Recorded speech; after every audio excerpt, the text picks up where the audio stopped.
I just feel like he just doesn't like individual pictures of us at all for anything. I think so too. And it's only good if we're all three together. Right. Welcome back to more Girls Next Door. I'm your host, mega fan and Y2K survivor Megan. Come on in my house because today we're recapping Season 2, Episode 4 of The Girls Next Door titled Mutiny on the Booty, which aired on August 20th, 2006. What a title, huh? Sounds scandalous.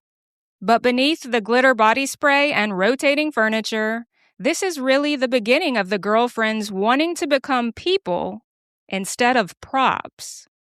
Before we get into the emotional warfare taking place on a spinning mattress, let's crack open the Y2K vault.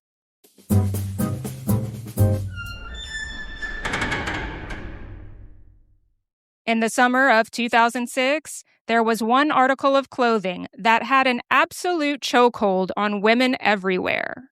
Capri pants. Yeah, capri pants. The awkward middle child of the fashion world. Not shorts, not pants, just shin confusion. And in 2006, these things were unavoidable. Every celebrity, every mom at Kohl's, every girl carrying a giant Coach tote and layered tank tops owned at least 6 pairs. Bonus points if they were low-rise and paired with a chunky wedge sandal that sounded like a horse approaching on hardwood floors. This was also the era of aggressively specific going-out capris, bedazzled capris, cargo capris, denim capris with unnecessary stitching and 27 microscopic pockets that could maybe hold 1 lip gloss and a loose Tic Tac. Meanwhile, stores like Abercrombie, Hollister, and Express were psychologically convincing an entire generation of women that exposing exactly 6 inches of lower calf was somehow the pinnacle of sex appeal. And we believed them. Looking back now, capris feel like the perfect metaphor for the mid-2000s in general. A confusing, in-between era where everybody was trying very hard to be glamorous, while simultaneously wearing business casual pirate attire. Which honestly fits this episode perfectly, because Mutiny on the Booty is all about transition.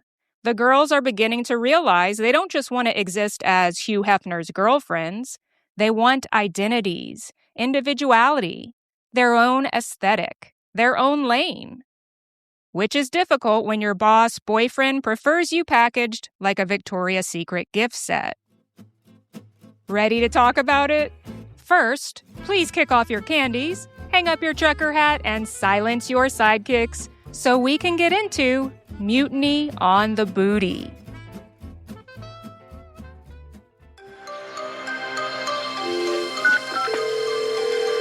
Hello? Hey, what's up? Hi, Mary. Your gentleman friend wants you in the bedroom. Okay, I'm on my way. You need to get into the master bedroom. Okay, I'm going right now. When Hef calls the 3 of us into his room for an announcement, I always know it's going to be something important.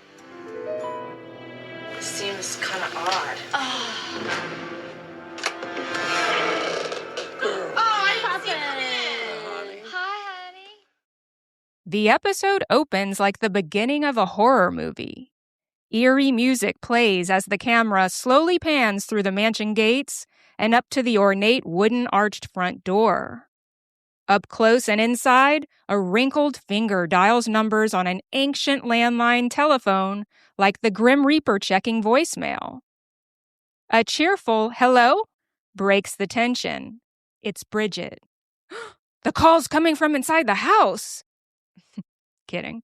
Hef's assistant Mary informs her that her gentleman friend wants to see all 3 girls in his bedroom immediately. Then she makes the same mysterious call to Holly and Bridget.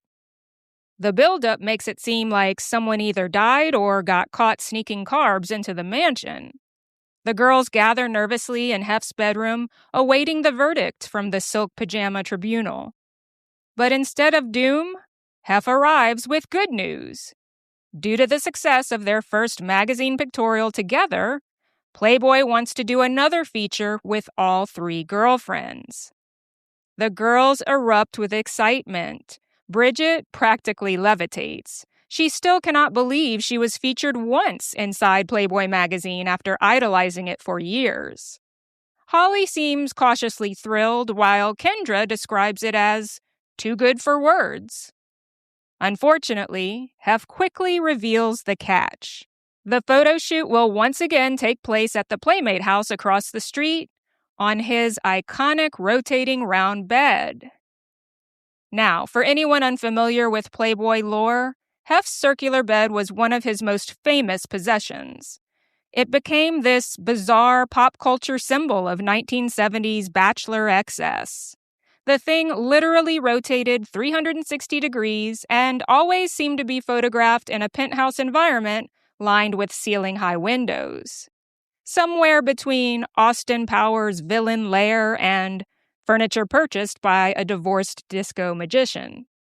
And Hef loved that bed, loved it. The man treated it like a historical landmark. The girls politely smile through the announcement, but you can tell internally they're all thinking the same thing. Again? You kidding me? We did it for our last pictorial, so we were kind of thinking, why are we doing this again? I just knew that there's other ideas out there that could have been more fun. Oh, I'm scared. Here's to our new pictorial. New pictorial. Because they already did the sexy group on the bed pictorial.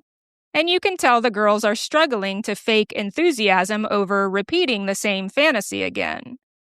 They're beginning to realize they may be wildly popular as a trio, but individually, they still don't fully exist within Playboy's hierarchy. We fast forward to the morning of their photo shoot, and Bridget tells us the day is already off to a rough start because everyone is running late. It's before 9 a.m., but Hef already looks concerned, seeing the girls still in curlers and bathrobes. Which is funny because the man lived with 3 women simultaneously and somehow still seemed shocked every time hair and makeup took longer than 7 minutes. Soon the girls are fully glammed and strategically unclothed, posing on the famous rotating bed while legendary Playboy photographer Arnie Freytag shoots the pictorial. But the energy is completely different from their first feature. It's not shaping up right at all.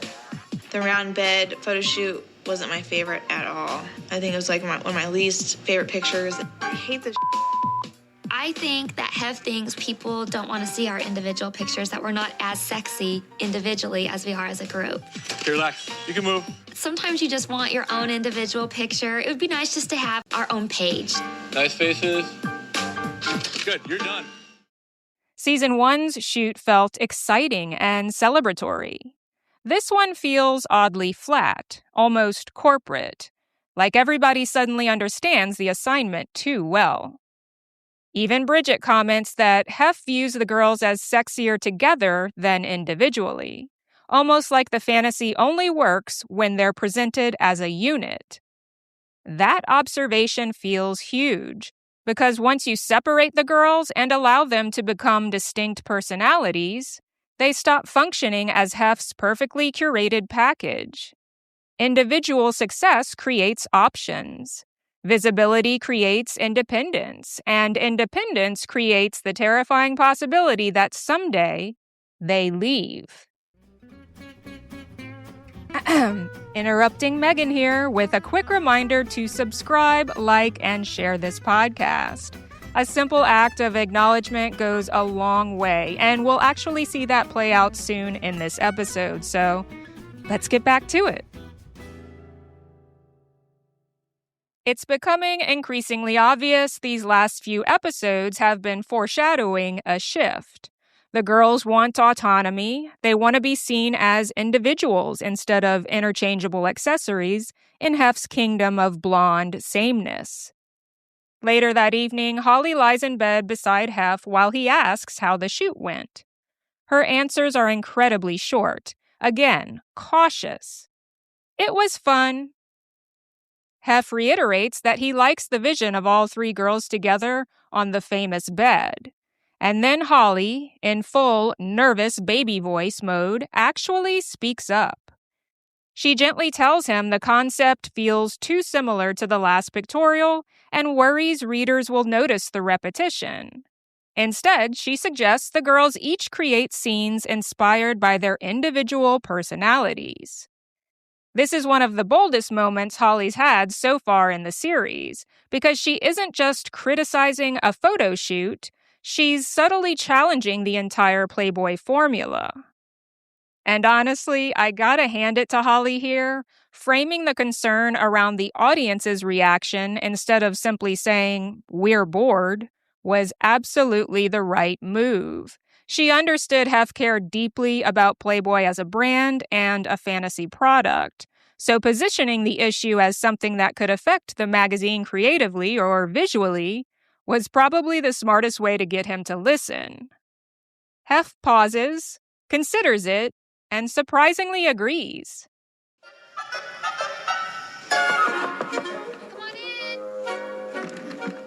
Hef's gonna let us direct our own pictorials. I'm really excited to get the opportunity to shoot our own themes, but I don't think they'll be what Hef likes, and I don't think they'll be the ones that he picks for the magazine. It'll be exciting to see if he accepts it in the end or not. Holly immediately runs down the hallway to tell Bridget, who unleashes a scream so intense it sounds like somebody announced free Juicy Couture tracksuits for life. But Holly remains realistic in her confessional. Just because Hef is allowing them creative freedom doesn't mean those photos will actually make the magazine. Hef still controls the final product, and Holly clearly suspects he'll ultimately default back to the safer group fantasy on the round bed. Still, onward we march. First up, Bridget's concept, and Bridget absolutely devours this challenge.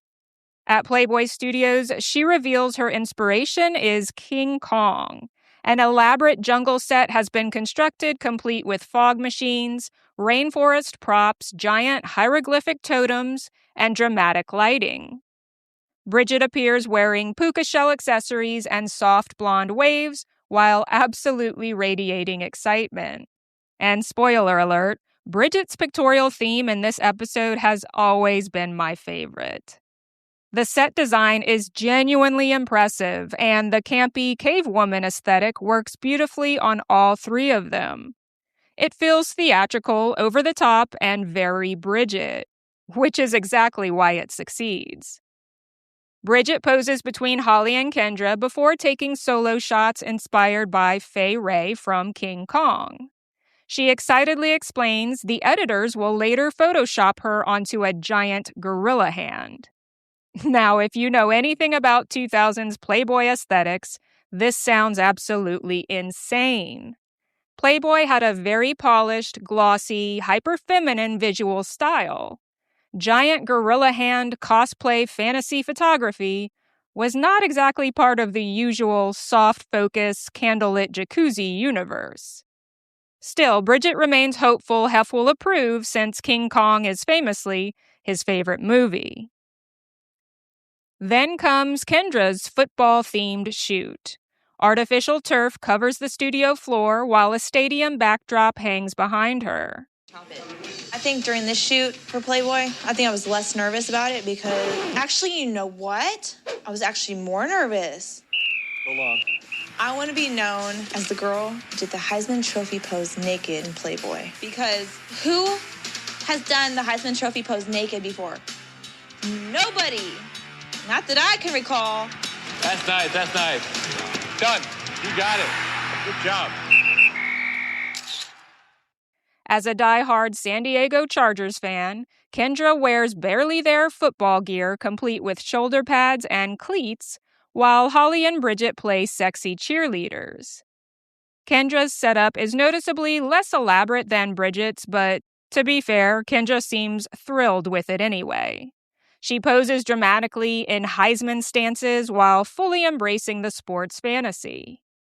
Meanwhile, Holly and Bridget seem to genuinely enjoy the cheerleader styling. Holly mentions she was a cheerleader in high school, while Bridget reveals she never was, which you might find shocking because Bridget somehow has permanent homecoming committee energy. Finally, we arrive at Holly's vision. Her inspiration is Gentlemen Prefer Blondes, starring Marilyn Monroe. A red staircase has been custom built, while Holly plans to wear a platinum Marilyn wig, sparkling jewelry, opera gloves, and almost nothing else. But naturally, everything starts going wrong. The wig she special ordered doesn't look right. Kendra is late yet again. And the glossy red staircase has to be repainted because the reflective sheen isn't photographing correctly.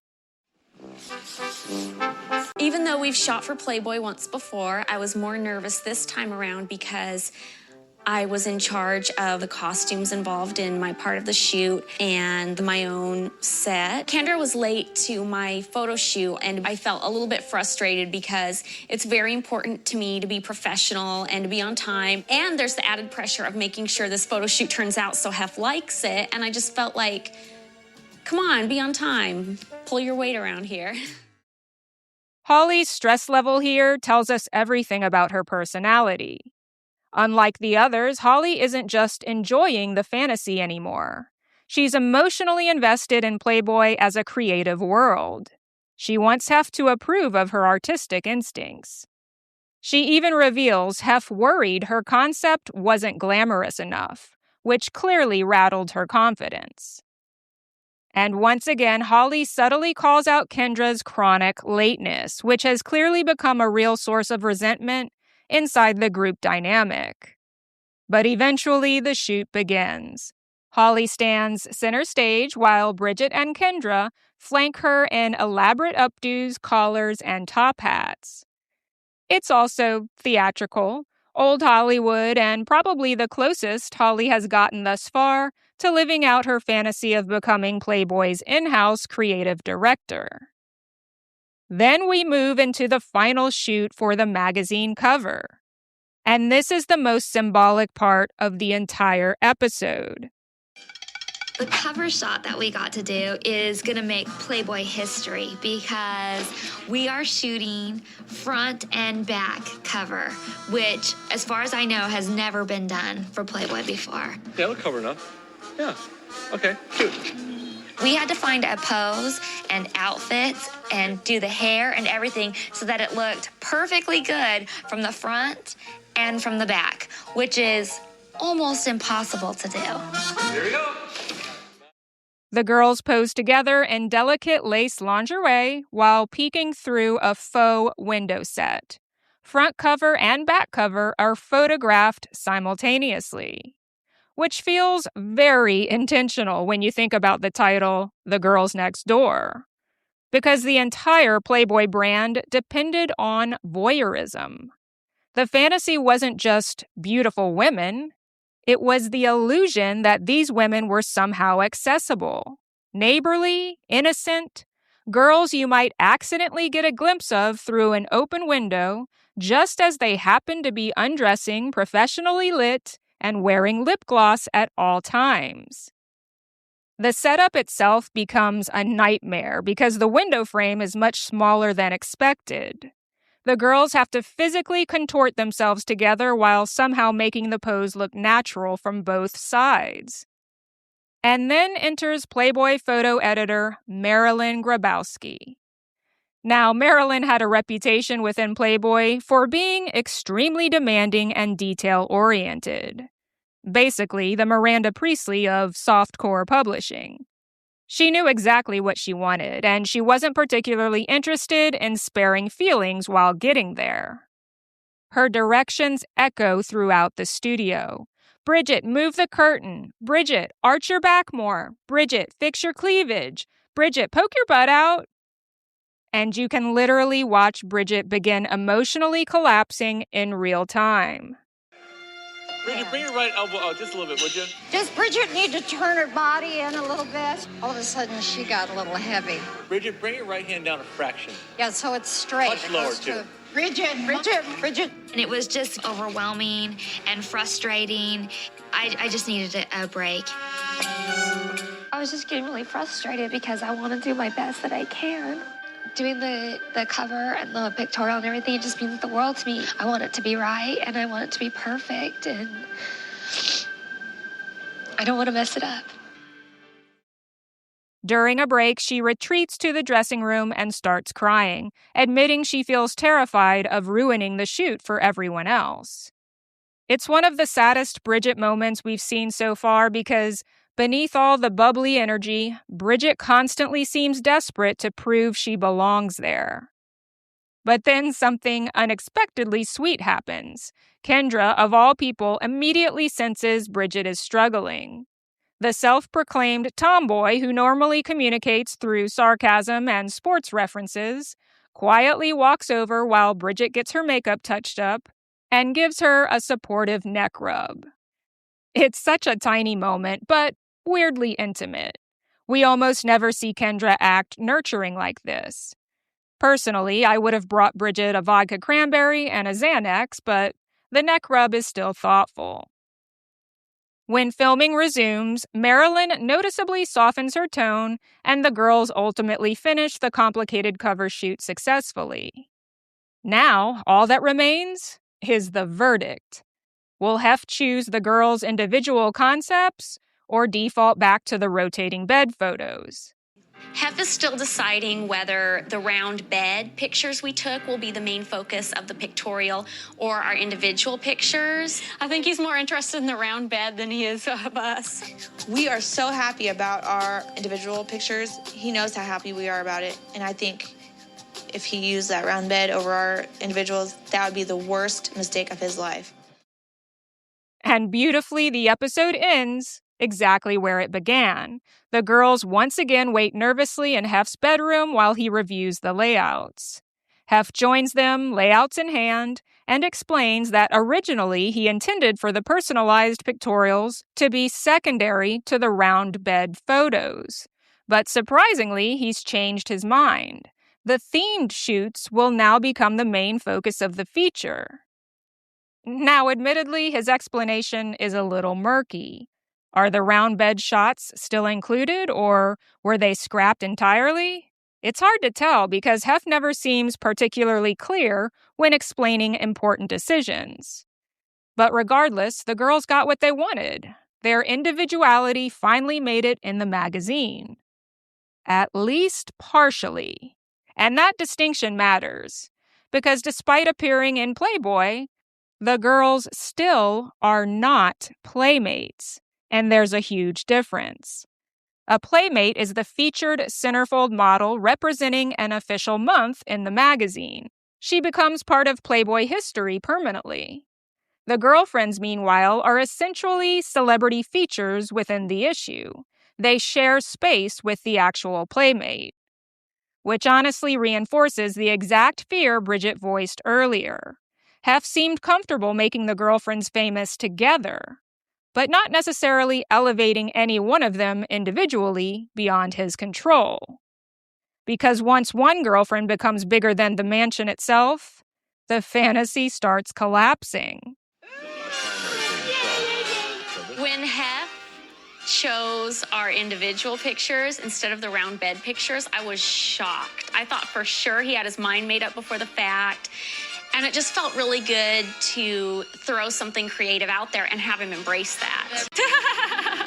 I love Hef so much for giving us this opportunity, and I think the readers are going to love Hef for it too because it's something that Playboy has never done before. I want football players to hang me up in their locker room, and movie stars are probably going to hang out Holly in their locker room, and King Kong will probably hang out Bridget in his locker room. The episode closes with Holly saying the experience brought her closer to Hef. But I don't necessarily think she means romantically. I think Holly felt closer to Playboy itself, closer to the machinery behind the brand, closer to Hef's creative process and world-building obsession. This episode feels less like Holly bonding with a boyfriend and more like an ambitious assistant finally getting invited into the boardroom. And as the girls and Hef sit in bed reviewing the pictorial mock-ups, each receives a wet little congratulatory kiss from Hef before the screen fades to black. Mutiny temporarily postponed. All right, guys, thanks for being here with me today, and I look forward to continuing to review the Girls Next Door series with you. As always, I want to encourage you to leave feedback about the episodes, subscribe, like, and share this podcast. I love you guys, and I'll see you next time. On the bricks.